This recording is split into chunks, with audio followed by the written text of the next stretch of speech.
Hey guys, this is Bharadwaj with Fonearena.com and this is the Samsung Galaxy Mega 2. Yes, the Mega successor is finally here. So last year we had two models, 5.8 and 6.3, both with corresponding screen sizes, but this time it's just the Galaxy Mega 2. And it has a 6-inch screen which occupies the middle ground between both of those phones, and it retains almost all of the specs of the Mega 6.3 and improves it a little bit. So we are going to talk about it in detail with respect to specifications. We'll show you the hardware and also show you the software of the Galaxy Mega 2 in this unboxing video. So let's go ahead. So straight away, let's check out the box. The box is typically Samsung, made of eco-friendly material and so on. And notice the Duos branding. This is a dual SIM phone, unlike the Mega 6.3. It's just like the Mega 5.8, which was also dual SIM. So let's zoom in a little bit here. So you can see the amount of languages it supports. It has all the Indian languages support, up to 14. And yeah, that's the box. So over at the back, you have the specifications here. So the specifications, as you can see, reads quad-core 1.2 gigahertz processor. This is actually the SM750H model, which has the Snapdragon 410 64-bit capable processor. So that's pretty new. HSPA plus, you have dual SIM support, as I mentioned earlier. The same 8 megapixel camera for the rear, but there is a 5 megapixel camera this time for the front. There is a 2800 mAh battery, 1.5 gig memory for RAM, and 8 gigs of internal storage. There is also the 152mm HD TFT. So this is a LCD display, not AMOLED, and it's 6 inches. So anyway, let's open up the box now and take a look at the device itself. So let's take the phone out. You can see the huge, massive phablet sitting on top of the box here. So this is the Mega 2, or rather the Mega 6, which I was about to utter. So anyway, this is the phone and it actually looks quite good. It of course looks like any other Samsung phone and also has the signature leather styling for the bag. This is plastic, of course, but it does have that good feel to it. It's very similar to the Note 3 and not like the S5, which is a welcome move because we think this texture is much better than what there is on the S5.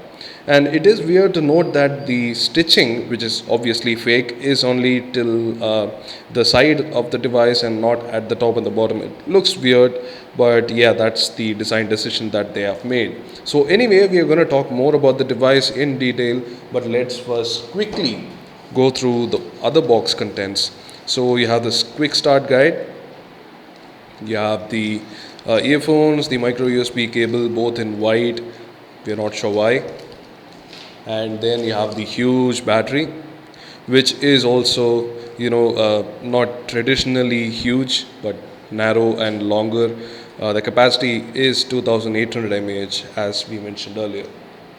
And of course, this is the big charger that Samsung provides.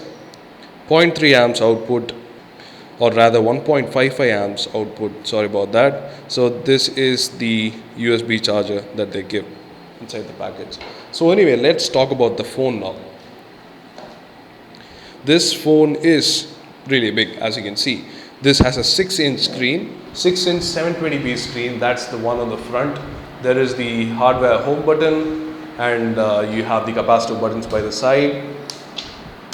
So they will light up when we power it on. And you have a 5 megapixel front facing camera, the earpiece, the Duos branding here, Samsung branding there. Over to the right, you can see clearly it is made of plastic, and you have the power button over at the right, volume rocker over at the left. Now moving on to the top, you can see there is a 3.5mm audio jack, and over at the bottom you have the micro USB port and the primary microphone. Coming to the back, you have the 8 megapixel camera, single LED flash, Samsung logo again, and you have the loudspeaker here. So moving on, yeah, I think that's about it for the hardware walkthrough. Let's power on the phone, but of course we have to put the battery in. Let's open the back panel. So this is the plastic bag that has a leather look. So you have two SIM card slots and a micro SD card slot. You have the micro SD and the micro SIM slot over here, another micro SIM slot over there. So let's pop the battery in. So that's the battery inside. Let's power the phone on.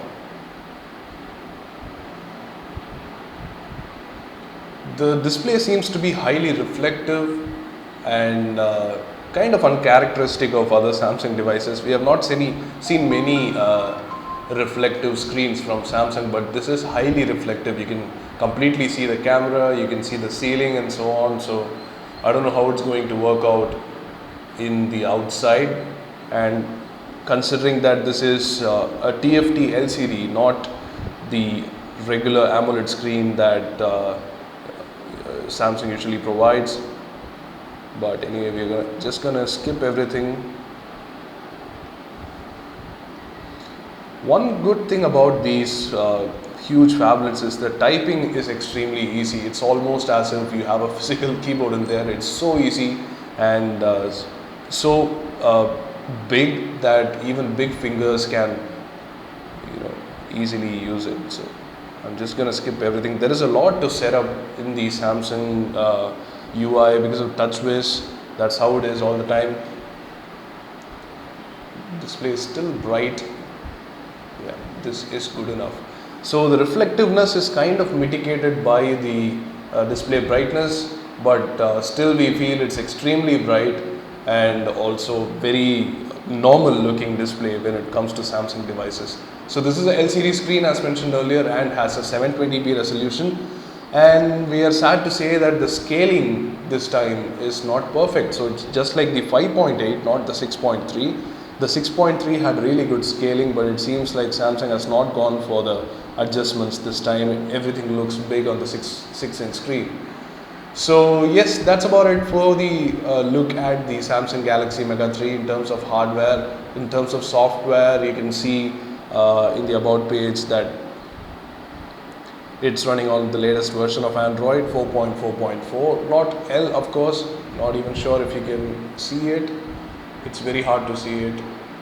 So that's Android 4.4.4 for the Galaxy Mega 2. So that's about it for the unboxing and a quick look. We think the display size and the price are the most important things of this device. So it's a 6-inch device priced at 20,100. So that's the price of this device, and our first impressions are that it's alright. I mean, it's not great, there is nothing special about it, but we will let you know more in the coming videos, and of course more on the blog and on the YouTube channel. So subscribe to the YouTube channel, do hit the like button if you like this video, and of course let us know what you think in the comment section below. Thanks for watching.